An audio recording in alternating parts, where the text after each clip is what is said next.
jangan kita sia-siakan peluang yang ada. Apa kita nak buat pada hari Arafah? 3 perkara. Sekarang ini kita berada pada 10 awal Zulhijjah. Dan dalam beberapa hari lagi kita akan bertemu dengan 9 Zulhijjah. Yang mana 9 Zulhijjah ini adalah hari kemuncak Arafah. Subhanallah, inilah hari berkumpulnya seluruh manusia untuk menedah tangan kepada Allah. Dan hari yang sangat Allah Ta'ala cintai untuk menghapuskan nama-nama manusia dalam neraka Allah. Kemudian dipindahkan masuk dalam syurga.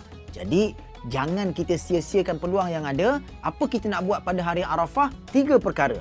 Yang pertama, puasa hari Arafah. Saja aku berniat puasa sunat hari Arafah kerana Allah Ta'ala. Siapa yang puasa pada hari Arafah, diampunkan dosanya yang tahun lalu dan dosa tahun hadapan. Wah, power tu. Dan yang kedua, jangan lupa untuk sama-sama kita berzikir. Ikut zikir ni, La ilaha illallah wahdahu la syarikalah, lahul mulku wa lahul hamdu yuhyi wa yumit wa huwa ala kulli syai'in qadir. Ulang banyak kali zikir ini pada hari Arafah. Dan yang ketiga, banyakkan sedekah. Sebab hari Arafah, hari wukuf.